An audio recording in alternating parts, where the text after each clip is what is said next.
Bienvenidos a bordo. Una noche un tanto expectante debido a este episodio del submarino argentino que está perdido en el sur. Desenlace que, bueno, nos pone a todos en la incertidumbre, que uno imagina encontrar un feliz desenlace y sobre lo cual ya todos nos hemos vuelto expertos en submarinismo y en la infinidad de disciplinas o de rubros que abarca esta actividad.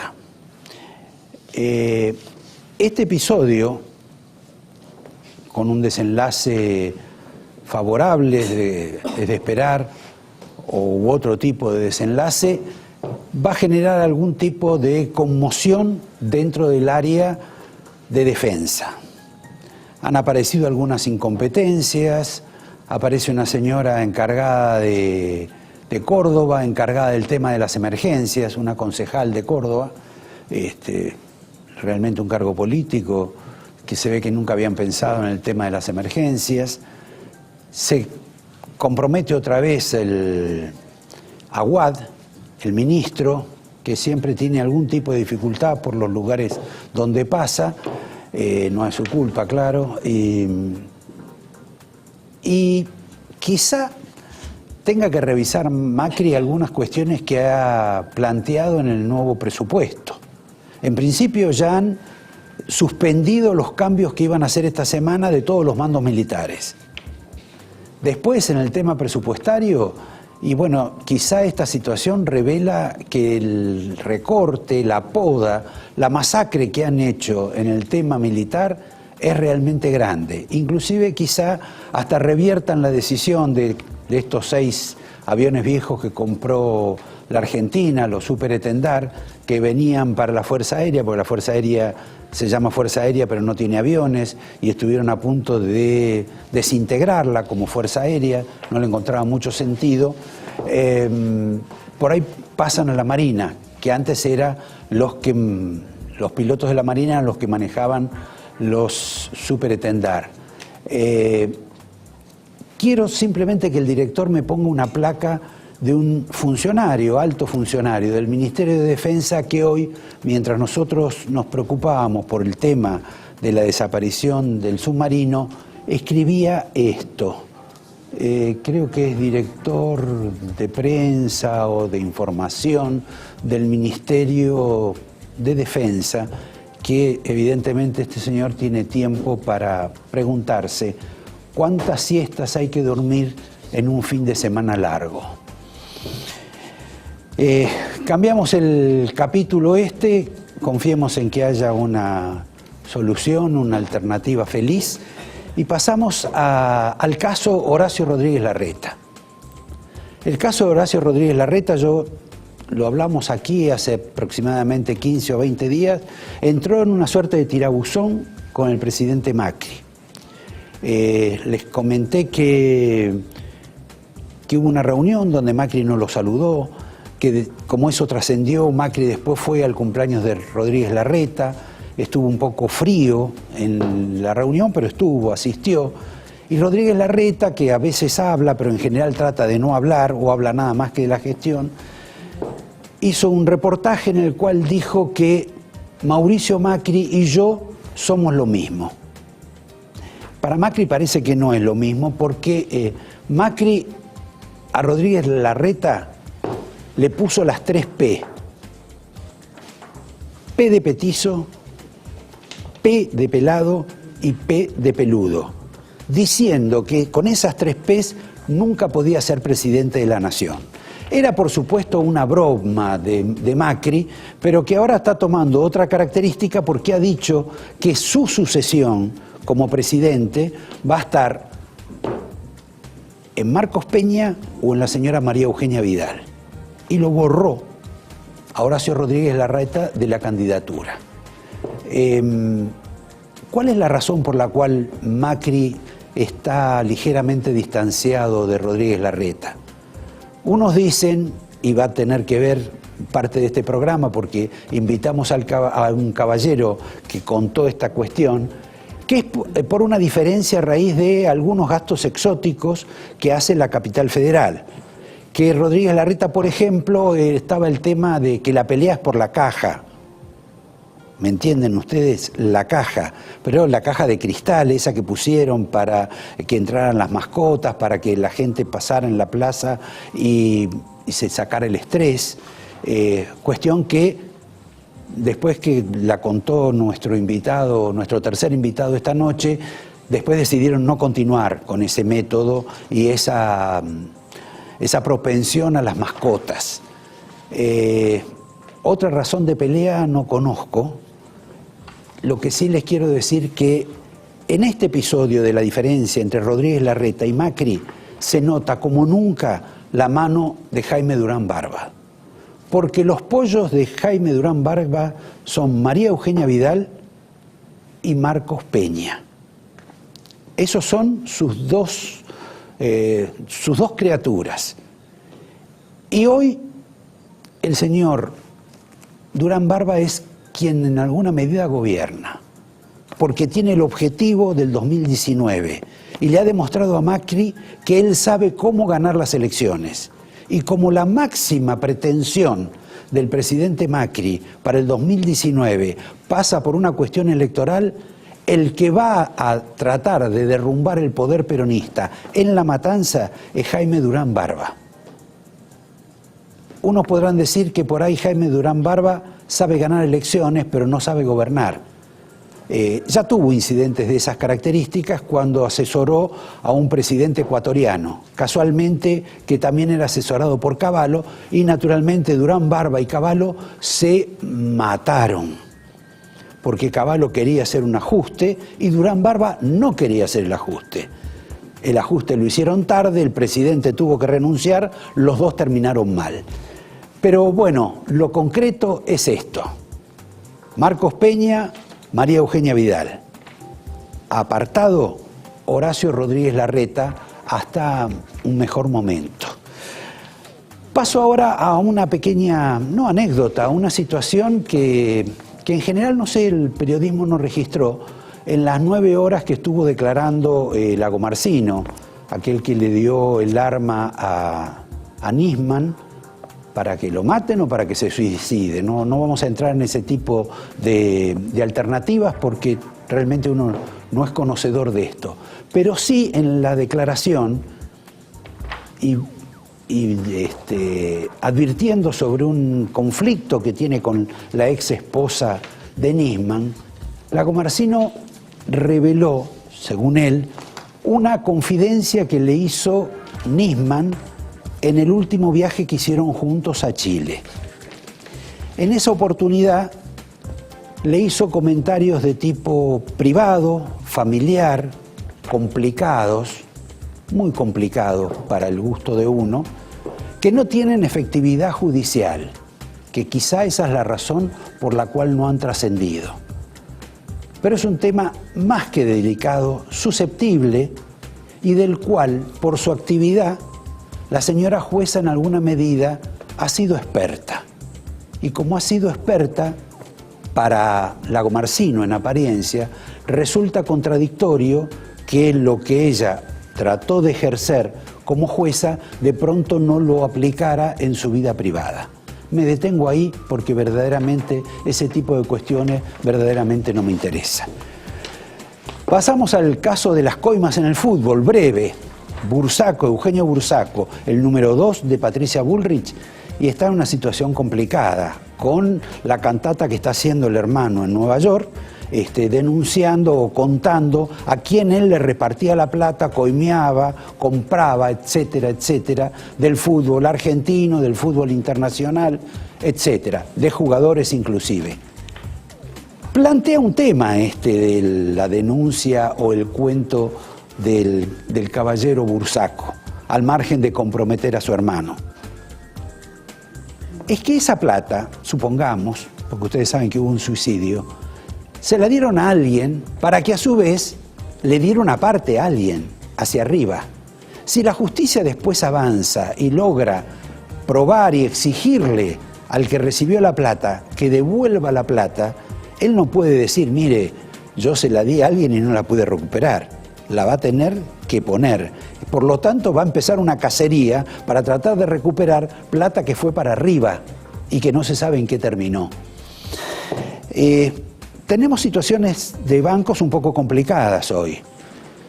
Hay un banco que está a punto de venderse o que quiere venderse o que el señor Sturzenegger trata de que siga. Es un banco con triste historia, que es el Finansur, con episodios de algún dirigente de Boca, que se lo quedó Cristóbal López, que todavía hoy lo tiene Cristóbal López, y en el cual ahí había 3 interesados. Un grupo chino, aparentemente cercano a Fábregas, el ex del Banco Central de Cristina y del Banco Nación. El grupo Fiorito, que ya tuvo un banco, que era el Quilmes, y después un grupo vinculado al agro de la zona del litoral. Sturzenegger ya se ha dedicado a este tema y posiblemente esta semana tengamos una definición para ver si evitan que este banco, en situación, digamos, de declive, precipitado, donde han tomado algunas decisiones, inclusive que el Banco Central habilita, que no corresponden, pero eso es tema para otra discusión, salga de esa crisis. El que está en una situación compleja también es el caso del Banco Macro, que como ustedes saben, en las declaraciones, también otra cantata del señor Van der Brule, en alguna medida lo ha mencionado al que era el presidente del banco, Jorge Brito, quien pidió licencia. El banco ha sido afectado en el plano accionario hasta ahora. Aparentemente es un banco tan fuerte y poderoso que no tendría grandes problemas, pero sería bastante importante, debido al silencio que hay sobre todo esto, que alguien dijera, por ejemplo, si las operaciones del tema del All Fund, si las operaciones vinculadas a Van der Brule, a Vudú, etcétera, la plata, digamos, que se canalizó a través de ese banco, fue denunciada por el banco como una operación sospechosa. Porque si fue denunciada por el banco, la verdad que la situación del banco no debería ser complicada. Pero hasta ahora nadie nos notificó, ni la Bolsa, ni el Banco Central, ni el mismo banco. Esperemos que haya novedades pronto. Vamos al caso Pichetto. Pichetto, que ha dado el reportaje, que se ha convertido en la estrella del firmamento y que tiene como una situación doble o triple funcionando. Por un lado, no la quiere ver a Cristina ni siquiera en el Senado, aunque dice que la va a aceptar en el Senado. Lo que no la va a aceptar, como si él fuera el dueño del Senado, es que esté en el bloque al cual él pertenece. Mientras tanto, para demostrar que tiene amor peronista y es solidario, lo fue a visitar a Julio De Vido a la prisión. La pregunta que se hace mucha gente es, ¿a qué juega Miguel Pichetto? Para algunos está en combinación con el gobierno porque le va a facilitar la aprobación de estas normas, de estas grandes reformas que vamos a hablar con este primer invitado que tenemos aquí. La Revolución Francesa que dice el gobierno que está haciendo en forma gradual. En ese plano, la pregunta que uno se tiene que hacer con Pichetto es, ¿solo aspira a eso? ¿O en un partido donde solo está Cristina como candidata, donde él ya eligió otro sector, donde se ha convertido en el portavoz de los gobernadores y donde no hay candidato a presidente? Porque no tienen candidato a presidente los peronistas que no son de Cristina. Pichetto no está aspirando a eso. El gobierno por lo menos así lo considera, del mismo modo que considera y evalúa a Massa, evalúa a Uñac, pero no les tiene tanta importancia. También evalúa a un outsider, que podría ser Tinelli, ahora un poco comprometido con el tema de López, o Donofrio, el presidente de River. Bueno, con River ahí habría una cuestión más conflictiva con Mauricio Macri, ¿verdad? Cambiamos de figuras, de personajes, suspendemos y los invito a compartir este programa con 3 invitados. El primero es Guillermo Nielsen, un hombre que ha sido economista, que ha tenido una importancia decisiva en el tema de la deuda externa argentina en determinado momento, acompañando a Roberto Labaña, que ha sido embajador y es un economista de los reputados serios. Lamentablemente no sé si va a ser escandaloso o no, pero él nos va a decir si realmente este gobierno está produciendo algún tipo de reforma importante, la Revolución Francesa, como quieren decir algunos, cuando en verdad hay muchos que no creen que esto sea así y simplemente sea un castigo para un sector de la sociedad y que el plato roto lo va a pagar otro sector de la sociedad, en este caso los jubilados, y se van a beneficiar seguramente los políticos. El otro invitado es el autor de un libro sobre Julio De Vido, un periodista que compartió con Guillermo Olivera la escritura de ese libro sobre Julio De Vido. Un libro interesante, tan interesante que está agotado. Me refiero a Diego Cabot, es un abogado, es periodista del Diario de la Nación, y él nos va a revelar, a ver qué es lo que pasa entre De Vido y la justicia, y lo que pasa entre De Vido y las cuestiones non santas que se le atribuyen. Cuestión que ha salido a defenderlo la esposa, la señora Alessandra Minichelli, con bastante tino y propiedad para decirlo. Finalmente ella era la que le cuidaba los números al marido. Una persona sobre la cual siempre Néstor Kirchner, para herirlo a De Vido, para lastimarlo, le hacía chistes. Porque Néstor tenía esas características, ese humor casi negro por el cual se burlaba de algunos de sus amigos y de compañeros de gabinete.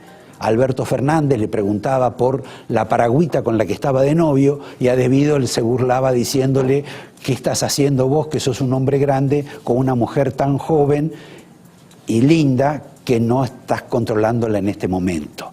Digamos, para decirlo en forma suave. Y por último, tenemos a Abdón, al alberdiano, a Pablo, ¿cuánto era? Torres. Pablo Torres. Ya estuvo acá. Él es el que contó acá lo de la caja de cristal en las plazas. El que motivó, según la excusa oficial, el conflicto entre Horacio Rodríguez Larreta y Mauricio Macri. Él nos va a volver a cargar con otra serie de excentricidades, de barbaridades y de locuras, algunas hasta con la lengua del gobierno de la ciudad y del gobierno de la nación, porque no solo el que está en defensa escribe pavadas. Eso lo vamos a ver con él después. Empezamos en un minuto con Guillermo Nielsen. Después vamos a discutir un tema histórico acá con el doctor Nielsen, a quien le voy a pedir que vea algo de lo que dijeron dos economistas, colegas de él, sobre determinados puntos de la economía argentina, breves, pero que nos sirven de introducción para tratar estos tres temas que son las tres reformas del gobierno que el gobierno considera que es su Revolución Francesa. Veamos a Javier Milei y a Agustín Monteverdi, o como el director los ponga, por ahí lo pone primero a Agustín y después a Giacomini. Lo que pasa es que estaba con Milei. Por favor, director. El programa. Este gobierno, por no hacer lo que tiene que hacer, se está comprando un segundo mandato con peores resultados macroeconómicos aún que los que está teniendo en este primer mandato. Que si todo le sale bien a este gobierno, en el 2019 se irían con un déficit fiscal de 6.0 del PBI. Axel lo dejó en 6.0. Este impuesto a la renta financiera es algo realmente peligroso. Es, yo te diría, insensato, imprudente, irresponsable. O sea, la Argentina es un país desesperado por inversiones, por aumentar el ahorro, y lo salimos a castigar. Estamos hablando de gravar instrumentos cuyas condiciones de emisión hablaban de que eran exentos de impuestos. Es inseguridad jurídica alarmante. Bueno, no sé si estás en la misma coordenada de ellos, pero lo cierto es que sí. Sí, con Milei y Giacomini tenemos prácticamente diálogo diario. ¿Ellos te gritan a vos como le gritan a todo el mundo o no? No. Normalmente no. Normalmente tenemos... No. ¿Pero qué les das una...? No. ¿Cómo los calmás? No, Javier Milei es el más efusivo y el que ha hecho un trabajo absolutamente excepcional en medios de comunicación. Absolutamente. Un economista muy sólido, muy bien formado y que hace una dupla excepcional con Giacomini, con Diego Giacomini. Son fantásticos los dos. Ahora, y Monteverde también lo conozco, desde ya un colega que respeto. Bueno, después vamos a hablar de los que no respetas. No sé si estarán o no en el gobierno, pero tenemos hoy 3 leyes. Pero me trajiste para hacer la revista Caras de la Economía. ¿Qué es esto? Después, ¿Qué es esto? después. El gobierno propone 3 grandes reformas, la tributaria, la previsional y la laboral, sí. Que parece que, como decía antes, va a ser la Revolución Francesa de Macri. ¿A vos te parece que eso es así? Por lo menos ellos están vendiendo esta transformación. No te puedo tomar literalmente la Revolución Francesa, obviamente, porque la Revolución Francesa fue un cambio euclidiano en la política mundial, eso no hay ninguna duda, no. Bueno, yo estoy refiriéndome a la Argentina, no pretendo tanto. A ver, sobre lo que ha pasado en todos estos últimos días, negociaciones, ajustes que van, que vienen, hay dos formas de mirarlo. Una forma desde lo estrictamente político y desde la política económica. Creo que los dos son análisis muy ricos. A mí me gusta mucho más desde lo político lo que pasó. ¿Por qué? Porque quedó muy claro un peronismo con una responsabilidad por la gobernabilidad. Ese es un aspecto que es muy poco mencionado, pero a mí me parece que surgió un protagonista importante de la política de los próximos tiempos. Los gobernadores. Los gobernadores. Y los intendentes. Porque les van a dar plata. No le dan tanta. No. Le dan plata. Pero no era que acá iba a ceder todo el mundo. Acá se lleva la señora. No, ahora es una más que antes era envidiable la María Eugenia Vidal. Ahora con toda la plata que tiene, muchísimo más interesante se ha vuelto. Los gobernadores también se llevan plata. Yo creo que no. Que lo de María Eugenia Vidal justamente mostró ella, que es la gran figura política de los últimos años. Eso no hay ninguna duda. Fíjate lo que hizo con la plata. Salió corriendo. En cuanto supo lo de los 40.000, no pasaron 24 horas y salió corriendo a efectivizar 15.000 funcionarios de la provincia de Buenos Aires, un ejército. Sí, 15.000. Decime, ¿y vos estás de acuerdo con eso? No. Por eso es lo que se llama más gasto. Yo no estoy de acuerdo, pero te quiero decir, el problema, no estoy de acuerdo en qué se hace con la plata, ¿entendés? Ese es el tema. Acá es como que se ha perdido el léxico la palabra austeridad. ¿Austeridad? ¿Vos escuchás hablar de austeridad? No. Nadie. Bueno, Nadie. La gente cuando escuchó hablar de austeridad se sentía bastante mal antes, porque parece que lo hubiera inventado Álvaro Alzogaray. Está bien ahí, pero acá tenemos que tener presente que en economía hay que mantener ciertos equilibrios justamente para evitarnos problemas futuros. Es un juego donde el inmediatismo electoral, como muy bien lo señala Giacomini, puede llevar a grandes errores que después cuesten muy caros. Lo que hacemos nosotros cuando hacemos política económica es tratar de mantener un rumbo evitando los grandes problemas. Bueno, eso es muy difícil en Argentina. Lo que pasa es que no hay ministro de Economía, entonces no se puede decir si hay... No, pero no hay ministro de Economía, eso es un error, pero hay política económica. Guste o no guste, hay política económica. Ahora, yendo a esto, creo que toda esta movida tenés que hacer... Porque son tantas las iteraciones que hay que ver, bueno, ¿dónde están las víctimas? ¿Dónde cayeron? ¿Querés empezar con las víctimas? Sí. Los primeros son los jubilados. Yo no sé si son los jubilados los primeros. Yo creo que los primeros, fíjate, y esto es una sutileza importante, los primeros son lo que podemos llamar la clase media alta o media. Acá y en esta categoría entra mucha gente muy distinta, cargos gerenciales altos que van a pasar a tributar en vez de ganancias del 35, prácticamente van a tener un efecto del 41,5. Entonces, va a haber que ver esos sueldos en el primer trimestre del año que viene. Va a haber que ver también cuando llegue la contribución territorial en provincia de Buenos Aires, o el inmobiliario rural. Bueno, en la capital que se también. No, pero en provincia de Buenos Aires, en toda esta fiesta, el inmobiliario rural va a tener un impacto muy grande. Los especialistas en costos del sector agropecuario están estimando que puede tener un impacto de entre el 8 y el 9% del producido por una cosecha de soja en la zona núcleo, o sea, la zona más productiva de Argentina.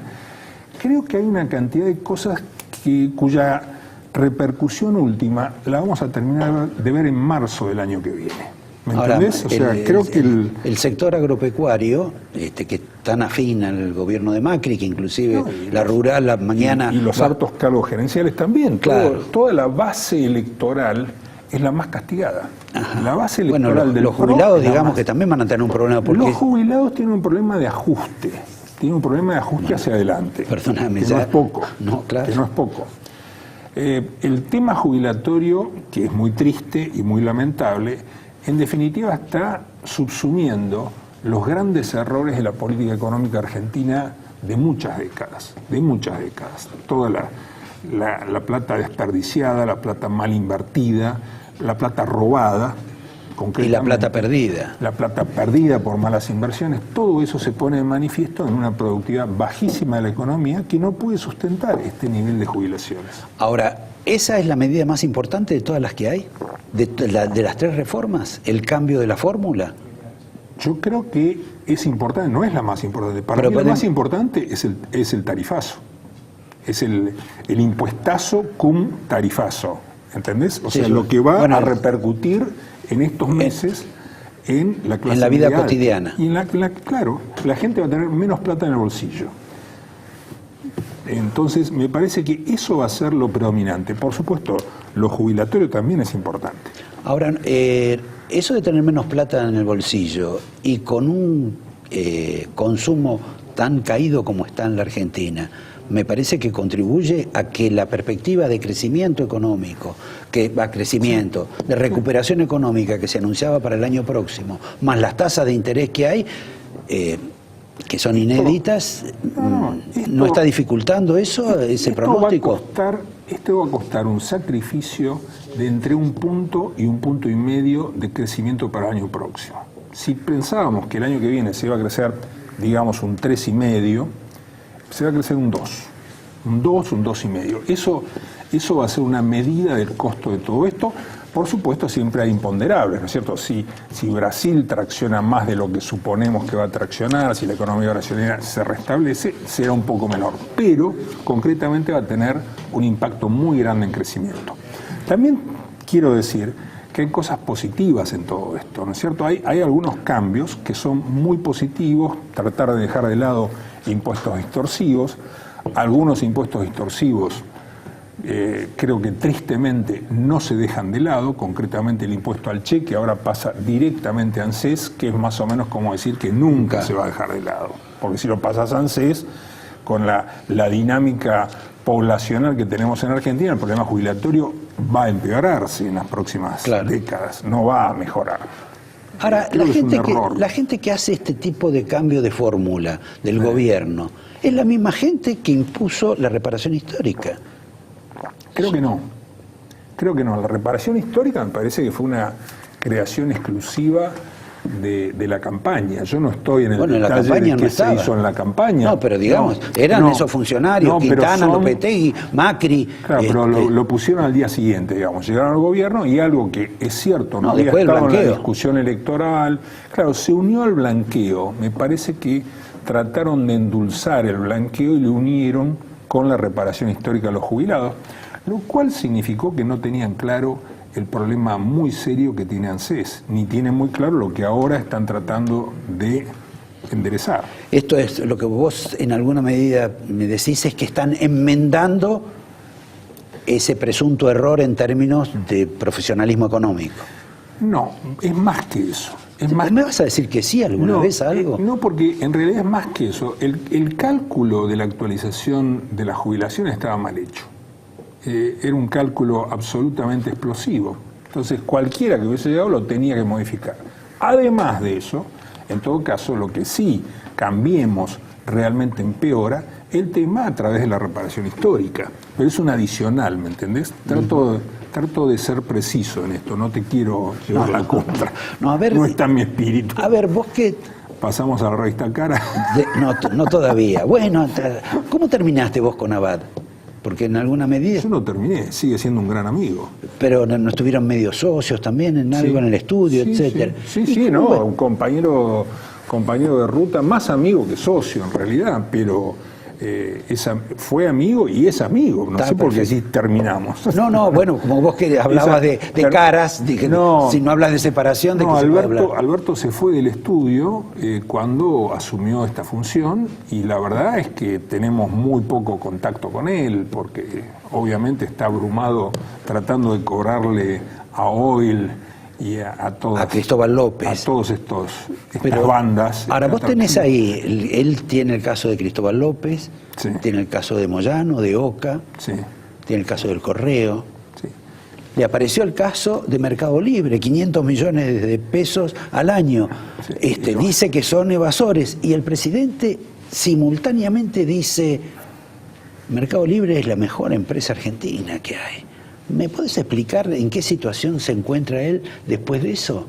Mirá, yo no estoy en el detalle de Mercado Libre, no soy tributarista de ese nivel, pero indudablemente es una situación incómoda, ¿no? O sea, esto visto desde afuera y sin tener detalles, sin haberlo hablado con Alberto, te digo que es una situación incómoda, pero bueno, estas cosas a veces pasan en los gobiernos, no todo está súper sincronizado. Pero digamos, el ser humano es irracional, por definición. Bueno, pero en este caso, ¿quién es más irracional? ¿El titular de la FIB o el Ejecutivo? Lo dejo a criterio de cada uno, es una opinión, eso es materia opinable, cada uno sabrá. Lo que sí te puedo asegurar es que Alberto es un hombre de Estado, es muy racional, muy de conducir el organismo con pautas absolutamente profesionales y rigurosas. Lo mismo que pasa con Jorge Todesca en INDEC. Son tipos de un profesionalismo muy grande, son hombres de Estado, algo muy escaso en Argentina. Hablando de hombres de Estado, de un autónomo casi del gobierno, o que debería ser, se presume, que es el caso de Sturzenegger. ¿Vos lo hacés responsable de algo con relación, por ejemplo, a la inflación, donde nos ha macaneado durante mucho tiempo? Creo que con buena voluntad, pero... No, eso está fuera de discusión. Yo creo que él es, ante todo, es una muy buena persona. Eso está fuera de discusión. Eso está fuera de discusión. Pero, indudablemente, tiene responsabilidad. Cuando sos presidente de un banco central, tu responsabilidad primaria es mantener a raya la inflación. No tiene que haber inflación.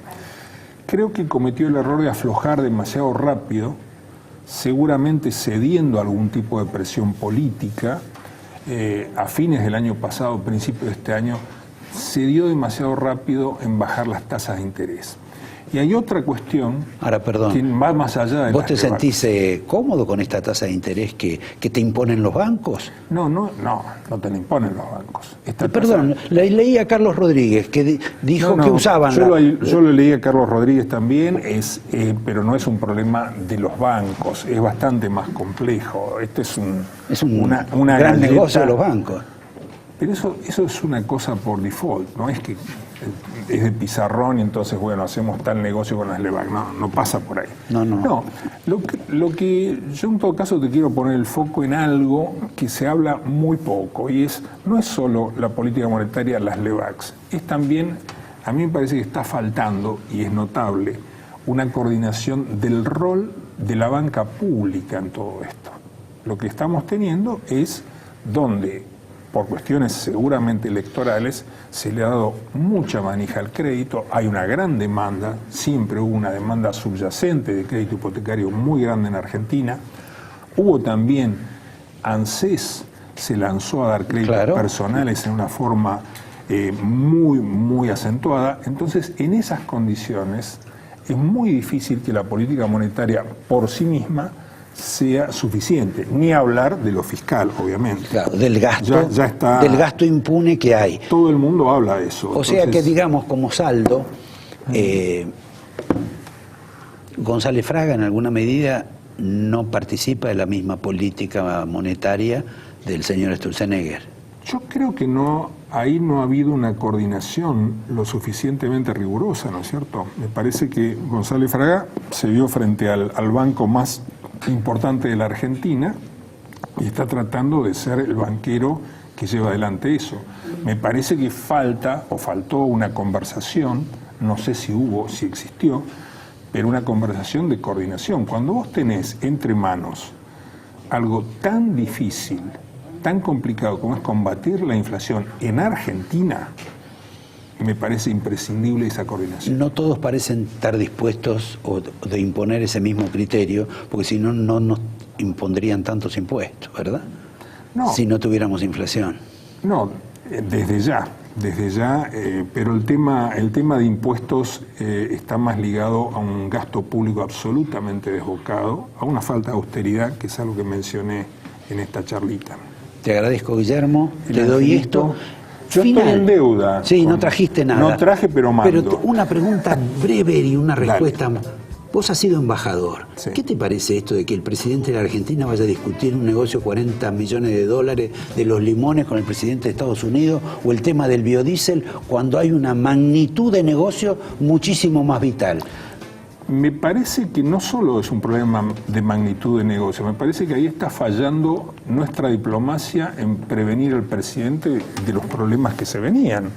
Ese aspecto papelonesco de que termina una visita presidencial y aparecen los problemas con el biodiesel o con los limones, sí, o con esto.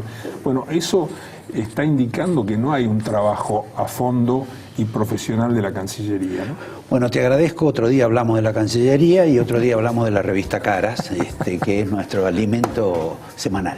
En un minuto vamos a estar acá con el hombre que escribió el libro sobre Julio De Vido junto a Guillermo Olivera, que es un abogado y un periodista del diario La Nación, que nos va a revelar intimidades de De Vido. Quizás hasta sabe lo que pasa ahora en la cárcel, con quien comparte presidio, etcétera. En un minuto nomás. Gracias. Con Diego vamos a empezar a hablar sobre el preso más famoso. Bueno, Vudú también es un preso famoso. Tan famoso es que en el gobierno parece que están preocupados por el tema del tipo de forma en que fue prisionero Vudú, y razón por la cual algunos creen en el gobierno que la semana próxima por ahí la Cámara cambia de decisión. Me parece que con el escándalo que hay sobre Vudú, no sé cómo va a ser la Cámara, pero la preocupación es para el gobierno hoy más que para los que están afuera o del anterior gobierno. Pero en el caso de Vido, vos que sos abogado también, De Vido, como dice la mujer, ¿está mal preso? A ver, De Vido está preso por dos causas, ¿no? En realidad, digamos, hay dos causas que tienen pedido de detención sobre De Vido. Una es la de los barcos, la importación de gas licuado, ¿te acordás? Sí, Crisis sí. energética, Argentina decide comprar como una de las maneras de solventar su crisis energética o su falta de gas interno, decide comprar gas importado. Esa es una de las causas. Que en esa causa hay un peritaje altamente cuestionado. Polémico, claro. Eso es interesante, ¿entendés? Porque yo que escribí, mira, hace muchos años, escribí una nota en el diario que me valió cartas, documentos y alguna que otra amenaza importante. Y la nota se llamaba Los negocios millonarios detrás de la importación de energía. Fue una tapa del suplemento de domingo, una nota larga. Y ahí contaba todos los negocios que había, no solamente cuando comprabas el barco, que casi que ni me metí en eso, porque no tenía capacidad operativa de hablar con los grandes traders del mundo que le estaban vendiendo a Argentina, pero sí desmenucé un poco una cantidad de contratos que en ese momento se daban en la ría de Bahía Blanca, que es donde está el primer puerto desde que el barco entraba a aguas jurisdiccionales argentinas en adelante. Y era millonario. Y varios de esos muchachos se enojaron mucho conmigo. Y como te digo, cartas, documentos, negociaciones duras. Tuve alguna reunión, nunca me olvidé, en una oficina en Puerto Madero donde la pasé mal. Gobierno de Vido. Obviamente era gobierno de Cristina Kirchner y De Vido era ministro, ¿no? Lamentablemente Bonadío agarró una pericia que la verdad yo no la puedo cuestionar porque no sé los valores que en ese momento se pagaban en el mundo. porque básicamente lo que dice esa pericia es, en el mundo pagaban 12 y vos pagaste 18. Sí, parece Ahora, que no están así todo. Bueno, claro, ¿qué sucede? Que Argentina es un país sin default, en default, que no tenía crédito, que pagaba al contado, al mejor postor, los barcos sabían que Argentina, digamos, estaba necesitada, entonces se aprovechaban. Bueno, ahora, yo siempre digo que un enorme problema de corrupción no tape una pésima gestión, ¿no? Esta decisión, es decir, comprar a 18, escondía algo mucho peor, que era decirle al productor argentino, a vos te pagamos 1,20. Claro. Y afuera pagamos 12, 18, lo que fuere, pero al argentino le pagan 1,20. Entonces, ¿qué hiciste durante todo ese tiempo, no? Por eso, cuando uno mira en conjunto o de arriba, o digamos con Google Earth, ¿viste? Lo que fue la gestión de debido, no hay que dejar de pensar en esto. O sea, él compraba al exterior por una decisión que tomó el gobierno, que básicamente era para hacer negocios negros, ¿sí? Y desincentivó la inversión argentina. Y eso lo hizo el gobierno de Néstor y de Cristina Kirchner. Por ejemplo, te doy un ejemplo. YPF, que en ese momento era de Repsol, le vendía gas importado. ¿Estás seguro que era de Repsol? Bueno, ponele. Le vendía gas importado a Argentina que traía de Trinidad y Tobago a precio internacional, ponele 18. Esa misma empresa tenía yacimientos acá. Y el gobierno decía, no, a vos acá en Argentina te pago 1,20. Entonces, ¿qué incentivo le vas a dar a Repsol? Entonces, ¿dónde va a poner el dinero para invertir Repsol para sacar gas para la Argentina? ¿En Trinidad y Tobago, que le vende a 18? Ahora, esta decisión que vos explicás, que en alguna medida también podría equipararse ahora que cae tanto la producción petrolera en la Argentina, sí, etcétera, ¿es como una especie de plan estratégico? Sí, yo estoy convencido de eso.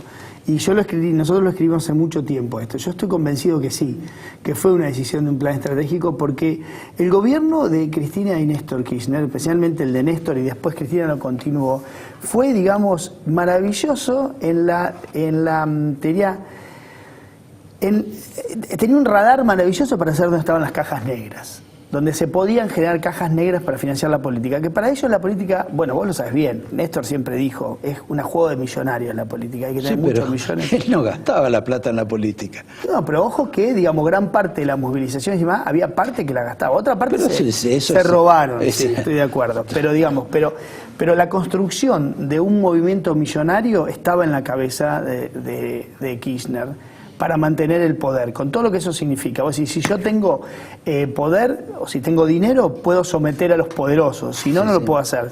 Si tengo es dinero, una buena excusa para hacerse un hombre avaro y poderoso. Claro, él lo que decía era que solamente el poder no te generaba la posibilidad de someter a los poderosos. Vos tenías que tener poder y dinero. Entonces, y después armas. Bueno, claro. La escalada ya la vimos, es histórico, sí, esto no es nuevo. Bueno, ese plan tenía esto de generar cajas negras. El transporte es otra, ¿no? Que también está bajo la órbita de Debido. La construcción es otra. La construcción es otra, pero... Perdón, ¿pero el transporte lo manejaba Debido o lo manejaba Jaime con Néstor? El transporte en un principio lo manejaba Jaime con Néstor, pero no te olvides que Jaime se fue en 2009. Claro. Jaime se fue en el 2009. A nosotros nos parece que Jaime, viste, estuvo hasta pero Jaime se fue en el 2009. De ahí en más lo manejaba Schiavi. A Jaime lo sucedió Schiavi. A Schiavi lo sucedió, ya ni me acuerdo el nombre, a Ramos, un oscuro secretario de Transporte, hasta que el tema lo tomó Randazzo, ¿no? Pero hasta 2012 lo manejó Debido. Siguió todo con la misma matriz de Jaime. Exactamente, que había sido concebida por Néstor porque ahí había dinero subjetivo. Imagínate que se pagaban subsidios contra declaración jurada de un transportista que decía, subieron tantos pasajeros, anduve tantos kilómetros, bueno, esta cuenta te da esto, tomá. Obviamente devolveme una parte. De hecho, cuando Randazzo llega, y eso es algo que está bastante olvidado, cuando Randazzo llega, una de las primeras medidas que toma es agarrar, ¿viste los GPS que están dentro de las maquinitas del SUBE? Y ver si aquellos kilómetros que declaraban entonces tenían algo que ver con estos kilómetros que surgían ahora de las maquinitas, que encontró una enorme diferencia. Entonces se juntó con los transportistas y dijo, muchachos, acá hay un problemita. ¿Qué le dijeron a los transportistas? No, pero el GPS pierde señal, entonces hay momentos donde vamos abajo de un árbol y el GPS pierde señal. Bueno, hicieron algunas cuentas, le regalaron, Ronaldo dijo, te doy el 10 por esto, te doy el 10 por este otro, así todo, hay X cantidad de dinero inexplicable. ¿Cómo está hoy la causa? 150 transportistas han citado indagatoria por esa causa, del subsidio a los colectivos. Ahora, en ese caso todavía Devido no está complicado o está en la lista. No, en esas causas todavía no, pero digamos la responsabilidad de todo lo que sucedía era él. Ahora, ¿lo trataste vos a Devido? Sí, lo traté en su momento, tuve algunos que otros altercados y después, obviamente que, digamos, él prefería no tratarnos, a mí, a Francisco, por ejemplo. Nos trataba por Telam muchas veces, ¿no? Diciéndonos que éramos mentirosos y que éramos no sé qué, o digamos, iba más arriba en la estructura donde yo trabajo. Ahora, él aparece como el más corrupto de todo el mundo de Kirchner, digamos, como una especie de cerebro. Y simultáneamente vos encontrás gobernadores, intendentes, que en el rubro, por ejemplo, de los subsidios, de las obras, todos no sé, pero unos cuantos dicen, él no pedía nada. Es porque ahí sí había un negocio político mucho más manifiesto. Yo en principio no les creo, ¿no? O sea, yo te digo, la política está hecha de cobardes, no está hecha de grandes patriotas. Y lo que hoy ves es grandes actos de cobardía de gente que tiene temor de que Devido hable. Devido, la verdad que, digamos, nos dejó sumido en varias crisis, energética, transporte, infraestructura, teléfonos. Devido se fue del mundo de los teléfonos y nosotros se nos cortaba la comunicación cada vez que hablábamos, cada un minuto, ¿no? Bueno, todavía no se revirtió eso. Pero todo eso es gestión Devido, ¿no? Esa gestión, digamos, tuvo entre todos tuvo cantidad de aliados del Frente para la Victoria y de la oposición. De todos lados tuvo aliados. Ese mundo tiene mucho temor. Debido a que hizo una pésima gestión en el mundo de infraestructura, lo vemos, o sea, la gente... Yo soy de La Pampa, cada vez que viajo a La Pampa veo un accidente en la ruta, ¿entendés? O sea, una ruta que desde 2004 tendría que haber tenido autopista a los 600 kilómetros, bueno, hicieron 11. Y así, como eso, pues buscar el lugar de infraestructura que quieras donde vas a encontrar una crisis, que quedó una crisis. Entonces, el gran aporte que podría hacer él a la vida argentina de ahora en más es hablar. Ahora, él para beneficiarse tiene que hablar, para beneficiarse de una eventual pena, es hablar hacia arriba, o sea que, pero arriba lo único que le queda es Cristina. Y bueno, y el jefe de gabinete, los jefes de gabinete que en estructura, digamos, están por encima de él, ¿no? Que era un ministro. Bueno, no en todos los casos, en algunos casos él es el único responsable. Bueno, pero... ahora, él dice que él no va a ser un Ortiva. Eso, ¿sabes qué? Por eso te preguntaba si lo habías tratado, porque hay como una contradicción. Él dice, voy a contar, promete que revelar, que va a dar nombres y simultáneamente dice, pero yo no soy un Ortiva, esto es un alcahuete ni un buchón, como se dice en la jerga carcelaria. Yo te digo esto. Cuando vos, o sea, si vos me decís a mí cómo voy a reaccionar yo en un momento extremo, quizás yo no lo sé, o vos mismo. Yo digo, ¿cómo vas a reaccionar vos en un momento extremo donde esté en juego la libertad tuya por los próximos 10 años? ¿Vos podrías, digamos, saber cuál va a ser tu conducta en ese momento? Es difícil, ¿no? Porque los hombres pocas veces en la vida... Yo soy muy maricón, así que sé exactamente bien lo que voy a hacer. Pero digo, los hombres pocas veces en la vida somos sometidos a momentos extremos y ahí las reacciones son muy dispares, ¿no? O sea, ¿viste cuando te dicen, si te asaltan, bueno, entregar el celular, bueno, y cuando te asaltan en realidad querés conservar tu celular. Corres y exacto. Trata de pegar. Entonces, Devido está sometido a un momento extremo de su vida, ¿no? ¿Qué está haciendo ahora Devido? Si vos me dejás que lo mire más allá de las cartas de Facebook. Para mí lo que está tratando, y lo está logrando en parte, es, muchachos, no me dejen en esta. Está el último, digamos, la última carta que tiene para que la corporación política, aunque sea la oposición, lo sostenga. Yo creo que no lo va a lograr. No, porque aparte hay sectores de los que lo juzgan no dependen de esa, pero él todavía, de esa orga política, decís vos. Está bien, pero él, digamos, Devido es un hombre que no puede percibir el cambio, si es que lo hay, pongámosle, demos por sentado, convengamos una hipótesis ambos, que hay un cambio en la justicia y que quiere hacer justicia verdad. Partamos Devido no la puede entender. No está en condiciones de entender esa hipótesis. Para él todavía, el mundo donde él vivió, donde él se crió, en la política, donde los favores se compran y los silencios o las voces o los rechazos se compran y se alquilan o se pagan. Y en el universo peronista. Bueno, por eso... bueno, perdón, no solo peronista. No solo peronista. A veces uno dice... Debido negoció con todas las fuerzas políticas en estos años, ¿no? Salvo algunos lugares donde estuvieron descindidos de la política nacional, te diría Capital, en algún punto San Luis y demás, negoció con todos. Lo cierto es que Debido no puede concebir eso. Entonces, él está en este momento golpeándole la puerta a la vieja política diciéndole... Ayúdenme. La vieja política ya lo sostuvo una vez... Vengan, traten de hacer algo porque por ahí se me va la lengua. Yo creo que ahora es el ayúdenme. La etapa que vamos a ver más adelante es el ojo que hablo, ¿no? Y sería un gran aporte a la Argentina el que podría ser Debido. Ahora, ¿en qué se va a beneficiar si habla? Bueno, podría mejorar su situación.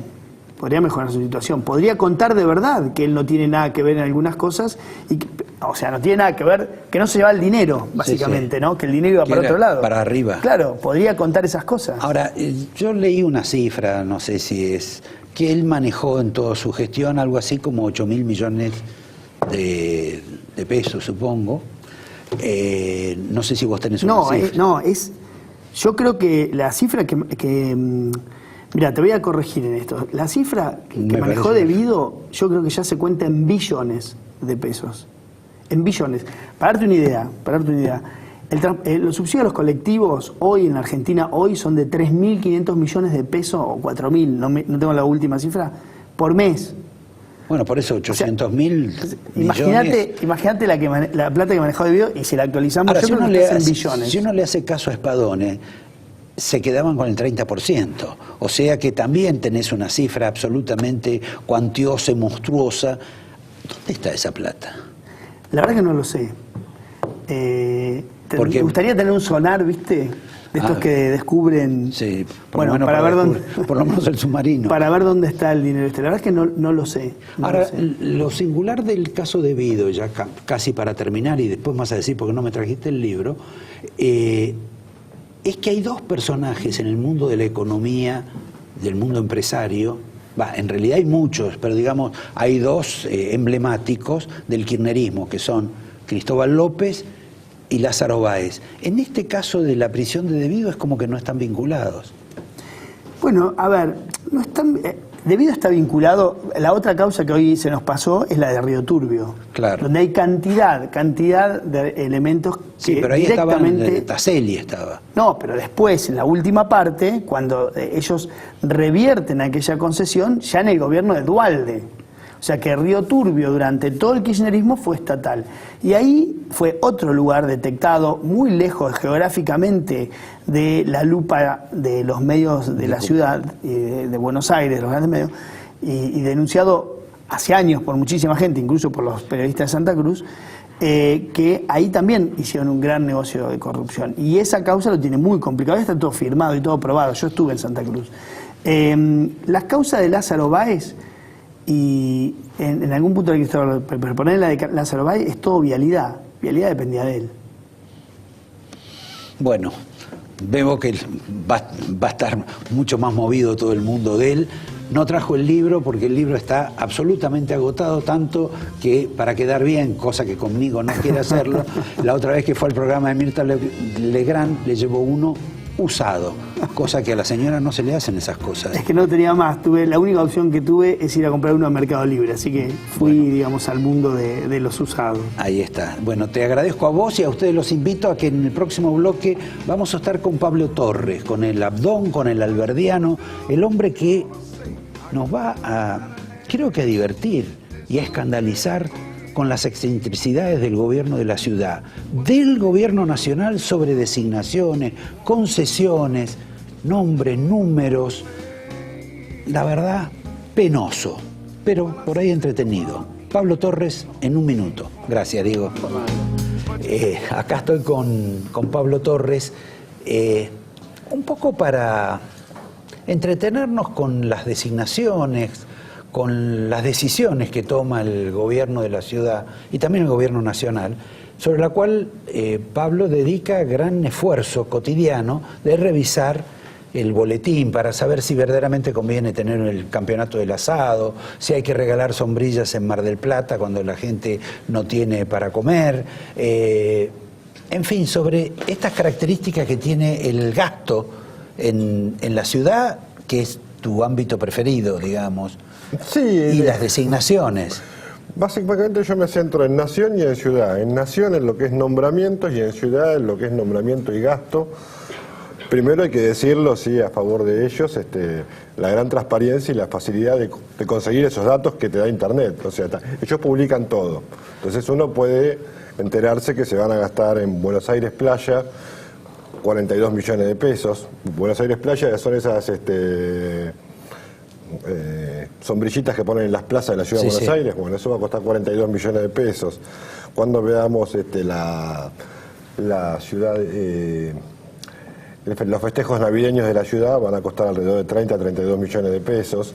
O sea, ellos por lo menos tienen la amabilidad de explicarnos que te cobran mucho más impuestos que la inflación, pero para justificar el dato está siempre publicado en el boletín oficial. Ahora, ¿por qué no empezamos, por ejemplo, hay un caso extraño, el Ministerio de Modernización de Ibarra, que era el hombre que en alguna medida le resolvía algunas cuestiones a Macri en Boca, esto es, le limpiaba algunas cosas que Macri por ahí no hacía tan correctamente en Boca, es el que va a reducir el gasto, se supone. Sí, primero lo amplió bastante. Bueno, pero el otro día estaba viendo en una designación que hay 3 hermanas que designó en su cercanía, en su inmediación. ¿Vos sabés algo sobre estas hermanas, sus eficiencias como auditoras presuntamente? Creo que son las hermanas Pituelo. Exacto. Sí, esas tengo muy poco dato acerca de ellas. Sí escuché el caso, no, yo lo que hago es revisar el boletín oficial todas las mañanas, el de la Nación. Nunca me topé con sus designaciones. Sí hay un sitio, se llama mapadelestado.gov.ar, donde ahí están toda la gente nombrada. Y en el Ministerio de Defensa, que ahora está tan, digamos, famoso por el episodio del submarino. Bueno, el Ministerio de Defensa lo que acá tiene... lo tenemos, ya mirá que estamos con hablamos y aparece. Cuestión que a todos nos tiene en vilo del submarino, que esperamos que aparezcan todos sanos y salvos. Acá tenemos lo que es todo lo que es el organigrama del Ministerio de Defensa relativo a lo que sería las emergencias militares. Entonces ahí la tenemos a Graciela Susana Villata, cuyo antecedente es haber sido concejal por el juecismo en Córdoba, y que fue a parar ahí, no tiene defensa, o sea, ahí estamos viendo en Wikipedia sale su currículum. Su currículum, la verdad, experiencia en coordinación de emergencias militares. Por ahí nada bien, para ocuparse del tema. Un poco escasa, estamos viendo que, o sea, es una concejal que está en uso de licencia en Córdoba y que vino a ocupar esa secretaría. Ahí estamos hablando de un sueldo de secretario de Estado, debe rondar en los 200.000 pesos tranquilamente, más los amenities, chofer, celulares. Sí. Bueno, ¿y qué es el otro material que vos me tenés preparado? El otro material son diferentes nombramientos de capital y de provincia, de nación. Vamos a pedir al director que nos vaya poniendo algo de lo que hemos previsto. Está. Tenemos la coordinadora de fortalecimiento de cultura organizacional. No, perdóname, porque esto merece una atención especial. A la señora Melina Díaz la nombraron coordinadora de la coordinación de fortalecimiento de la cultura organizacional de la Dirección de Fortalecimiento de las Capacidades Institucionales de la Oficina Nacional de Innovación de Gestión de la Subsecretaría de Planificación de Empleo Público de la Secretaría de Empleo Público del Ministerio de Modernización. Esto es Ibarra. Esto es lo que hace Andrés Ibarra. ¿Escribe todo eso Ibarra? Nos va a modernizar nombrando esos cargos. La capacidad de síntesis no existe. Ahora quieren crear una Secretaría de Simplificación Estatal, claro. Se hacen estas cosas, pero después vienen... A ver, director, siga pasándonos estas novedades. Esto es el coordinador de Administración de Análisis de Base de Datos de la Dirección de Planificación de Campaña de Comunicación Directa. Esto es lo que la jerga llama el call center de Marcos Peña. Todo esto depende de Marcos Peña. Esto es lo que le atribuyen, como se dicen, los trolls. Los trolls. Que están O sea, este es el que analiza las bases de datos que pescan de la planificación de comunicación directa. ¿Y dónde operan? Ahí en... ¿Cuál es el lugar? No sé. Pero vos no, de Capital no sabés, ¿no es en la calle Ecuador que tienen ahí? No sé, esto es Nación. Ajá. Bueno, y a ver, explícame esto. Eso tiene una Dirección Nacional de Contenido Digital, que tiene un director de capacitación, donde deben capacitar a los que están dando vuelta por las redes sociales, y después tiene un coordinador de seguimiento, que son los que siguen, o sea, el coordinador, intuyo eso, que el coordinador de seguimiento debe ser el que ve que se publica lo que ellos dijeron que se publique. Que son las correcciones, claro, a lo que publican otras personas. Claro, este es el coordinador de seguimiento. Ajá. Todo esto está pagado con todas estas campañas que terminan siendo bastante personalizadas en cuanto a ensalzar la figura de los ministros, son pagas con nuestros impuestos. Bueno, pasamos al otro. No. Este ministro de Hacienda, que... Esto es ciudad. Allá es ciudad. Vías peatonales.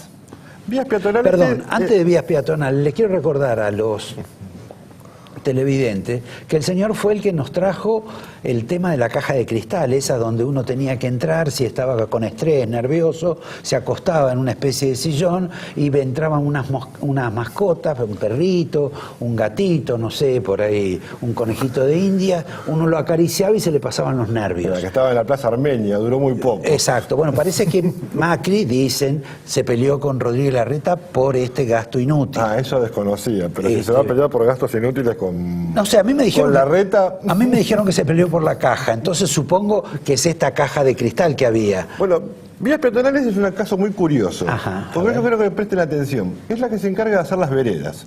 Claro. Hay una subsecretaría de vías peatonales. A partir de la subsecretaría hay 5 direcciones y para abajo millones de gerencias y subgerencias de lo más extrañas que no sé a qué se dedican.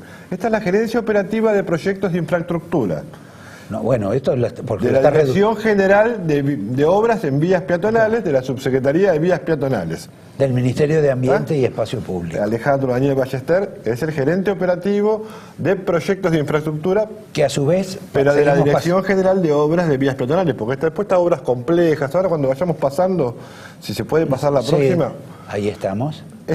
Porque lo que tiene de raro, acá me están desordenando un poco las cosas, lo que tiene de raro es que hay millones de gerencias. Están interviniendo los trolls y subgerencias. Para complicarte la vida. Lo que tiene de raro, lo que vemos acá es que hay millones de gerencias y subgerencias, pero después terminan tercerizando las cosas. Porque después terminan... Eso para que salga más barato, contratando, ¿no?, un servicio de consultoría para optimizar el mantenimiento de veredas. ¿Y eso qué Y significa? en eso se gastan 13.500.000 pesos. Eso es una auditora de los trabajos que hace la propia municipalidad sobre la vereda. Es un servicio de consultoría para optimizar el mantenimiento de veredas de la Ciudad de Buenos Aires. Entiendo yo que esto le van a decir a ellos cómo arreglar las veredas. Ah, entiendo. Un poco más de arena, un poco más sí, habrá la calle Lavalle, pero mirá, me parece que Florida está un poco mal. Bueno, no sé. debe haber algo en ese aspecto y yo creo que procede. Tenemos esto. un servicio... Mirá, no, yo quiero... Porque uno sabe que rompen una calle, la arreglan y después a los 2 meses la vuelven a romper y la vuelven a arreglar. Así que me parece que está muy bien que tengan una consultoría. Después tenemos un servicio de arreglamiento de medición externa a través de la cual se realizan 13.000 posiciones. Se van a gastar acá 950.000 pesos para medir el estado objetivo de las obras de las veredas. A ver si nos entendemos. Tenemos una superestructura dentro de la Subsecretaría de Vías Peatonales que termina tercerizando su trabajo en obras, en empresas privadas. Porque yo entiendo que tercericen la obra, claro, pero después que tercericen cómo hacer el trabajo y cómo controlar el trabajo ya es un poco extraño. A ver, sigamos. ¿Este qué es? Esto ya directamente es una cosa media extraña, son 500.000 pesos en un servicio de consultoría para la realización del plan peatón. ¿Qué será el plan peatón? Bueno, vaya uno a saber, pero se supone que si tengo una subsecretaría de vías peatonales, debería saber cómo hacer el plan y no tercerizarlo en otra empresa. Fantástico esto. A ver, sigamos. Tenemos una subgerencia operativa de sistemas de información y georreferenciación de las veredas. Ah, eso es muy importante. Las veredas nuestras están georreferenciadas. ¿Y eso qué significa? Vos que Vaya, sos el- uno va a saber, pero, o sea, tenemos un subgerente operativo de soporte de control. O sea, estos controlan, pero después tercerizan en una empresa que controla. Entonces, ¿qué es lo que hace este subgerente? Jaime Sierra Sarabia, si mal no. Una gerencia de cooperativa de empresas de coordinación con empresas de servicios públicos. Después tenemos otra con empresas de servicios privados. O sea, Claro, porque bueno, hay que dividir, no todo mezclar. bien coordinadito, siempre hay gerentes y subgerentes que una gerencia operativa de fiscalización gubernamental, todo esto es de la Subsecretaría de Vías Peatonales, o sea, todo esto que estamos acá son gente que depende Todo de vías de peatonales. la gente que hace veredas, que en definitiva si uno va a la ley, el estado de la vereda le corresponde al frentista, pero bueno, no sé, seguimos. O sea, A ver, sigamos, por favor. Se le trabó el dedo al director. este es el gerente operativo, la subgerencia operativa de certificaciones de las vías peatonales, de la planificación de obras. Esto certifica la planificación de obras, de las veredas. Por favor, director, suspenda todo esto de vías peatonales porque no tenemos, el programa no va a durar toda la vida. Este hace por este control de asunto. calidad es el subgerente de control de calidad de la gerencia de control de ejecución de obras de vías peatonales. Peatonales. ¿Pasamos a algún otro sector que no sea de vías peatonales? No, Porque no, si esto es me- todo de vías me- peatonales porque, me- o sea, Todo para, vías para peatonales. que entiendan bien cómo está compuesta una sola subsecretaría. Cualquier subsecretaría que uno agarre de la Ciudad de Buenos Aires se encuentra con esto. Con millones de gerencias y subgerencias abajo. Un gerente está alrededor de los 70.000 pesos, más o menos.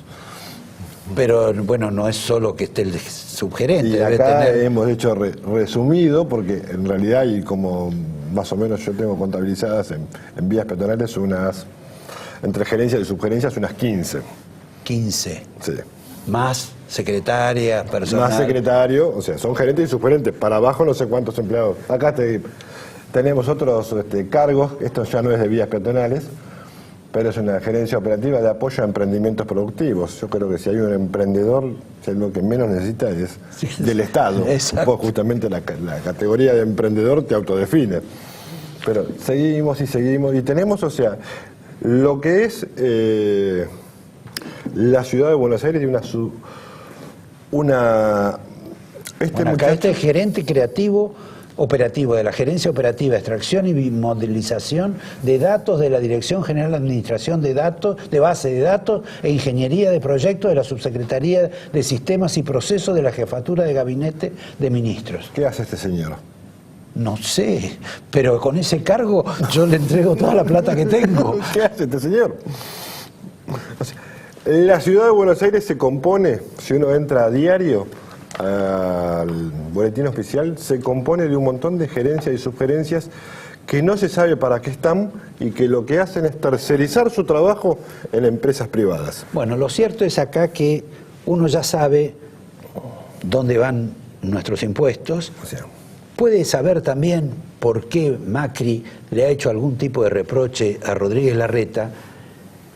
Y fundamentalmente habrá que pensar, cuando Macri dijo que hacían las grandes reformas, estas que presentan mañana, con nuevos ministros, con la previsión, los jubilados, etcétera, el impuestazo, que dijo que iban a dar el ejemplo. sí, Me parece lo que pasa que este no es el sentarse a ejemplo. discutir el gasto con los que gastan es un gran bastante problema. difícil. ¿Y quién le Yo creo mandamos? que tendría que sentarse a discutir el gasto con los que la ponen, que somos los ciudadanos. Bueno, es una sugerencia para el presidente y para Horacio Rodríguez Larreta, que quizás no esté en su mejor momento y lo que menos deseamos es contribuir para que tenga un mal momento. Hay otros que tienen momentos mucho peores. Te agradezco, Pablo. ¿Vos estás ya empezando a trabajar con gente que está en lo mismo que vos? Estamos empezando a trabajar en un equipo que estamos armando. o sea, Avísame porque yo les puedo poner un título. Tengo un título de 15 líneas o 24 para que se haga cargo Estamos de eso. tratando de organizar todo lo que es el interior de la organización y vamos a tener millones de gerentes y subgerentes. Me parece bien. Cosas, pero nos juntamos con Javier Milei, con Nazareno Chupani. Bueno, ya está. Estamos más Ya o esto menos. parece una sucursal de Milei. Les agradezco, te agradezco a vos, los veo el próximo lunes. Ha sido por lo menos entretenido e iluminado este nuevo mecanismo burocrático que tenemos en la ciudad y en el gobierno. Gracias Y tenemos libros. Tenemos libros, sí. Tenemos libros. Yo me voy a quedar sin biblioteca en mi casa, pero bueno. Tenemos bueno, Juan una Bautista pequeña Alberdi. biografía de Alberdi, el pensador de la libertad. Me parece que es algo interesante Bueno, le de quien agradecemos. quiera, Acá los está objetos para- perdidos, enterarse de quién fue el que hizo nuestra Constitución, Entre otras cosas. entre otras cosas.